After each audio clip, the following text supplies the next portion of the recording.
20 ঘন্টা জার্নি করে এসে অসাধারণ পারফরমেন্সে রাজশাহীকে জেতালেন কেন উইলিয়ামসন। এ যেন আসলেন, দেখলেন আর জয় করলেন। রাজশাহী ওয়ারিয়র্সের কাছে 12 রানে হেরে দ্বিতীয় কোয়ালিফায়ারেই থেমে গেল সিলেট টাইটান্সের এবারের বিপিএল যাত্রা। সিলেট টাইটান্সের উপদেষ্টা ফাহিম যেভাবে বড় গলায় বলেছিলেন ফাইনালে দল উঠলে সিলেট থেকে বিমানে করে সমর্থকদের নিয়ে আসবেন, সেসব আর করতে হচ্ছে না তাকে। কারণ রাজশাহীর 165 রান তাড়া করে 20 ওভারে 8 উইকেটে 153 রানেই আটকে গেছে সিলেট। রাজশাহী ওয়ারিয়র্সের হয়ে লড়লেন নিউজিল্যান্ডের দুই যোদ্ধা জেমস নিশাম আর কেন উইলিয়ামসন।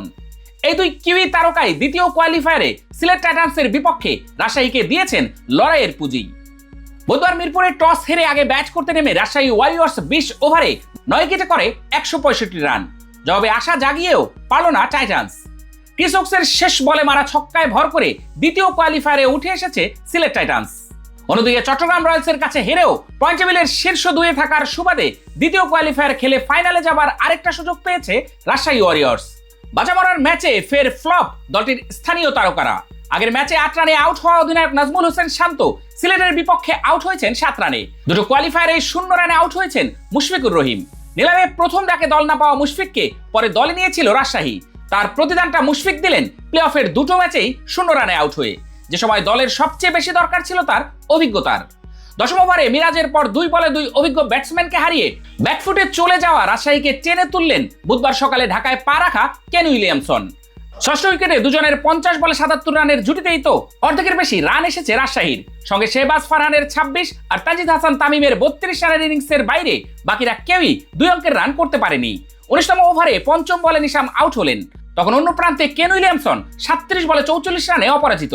অথচ পরের ওভারে সাবেক কিউই স্ট্রাইক পেলেন মাত্র 1 বলের জন্য। সালমান ইরশাদ শেষ ওভারে নিলেন, শেষ বলে রুবেল রান আউট। তাতে রানটা 170-এর নিচে আটকে রাখা সম্ভব হলো সিলেট টাইটান্সের জন্য। উইলিয়ামসনও পেলেন না প্রথম বিপিএল ম্যাচেই হাফ সেঞ্চুরি।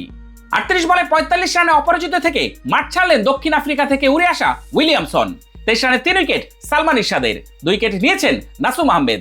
পারভেজ ইমনের সঙ্গে ব্যাট হাতে ইনিংস সূচনায় নেমেছিল জাকির হাসান। প্রায় 15 দিন পর একাদশের সুযোগ পেয়ে জাকির করেছেন 0, আরিফুল করেছেন 0। স্যাম বিলিংসের সঙ্গে ইমনের 47 বলে 69 রানের জুটিটা 10 ওভারের পর মনে হচ্ছিল জয়ের কক্ষপথেই আছে সিলেট। কিন্তু বিলিংস আর ইমন দুজনই আউট হয়ে গেলেন দ্রুত। সঙ্গে অল্পতেই মঈন আলীকে হারিয়ে টালমাটাল সিলেট। বলের চেয়ে রান যখন প্রায় দ্বিগুণ দরকার, তখন মিরাজ অধিনায়ক হিসেবে খেলেছেন 13 বলে 9 রানের ইনিংস। এরপর সিলেটের হার স্রেফ সময়ের ব্যাপার হয়ে দাঁড়ায়। ক্রিস ওকস 10 বলে 15 করেছেন, তবে এবার আর জেতাতে পারেননি। শুক্রবার ফাইনালে মুখোমুখি হবে চট্টগ্রাম রয়্যালস ও রাজশাহী ওয়ারিয়র্স। লীগ পর্ব শেষে এই দুই দলই ছিল শীর্ষে। শিরোপার লড়াইও এই দুই দলই শেষ ম্যাচে মুখোমুখি।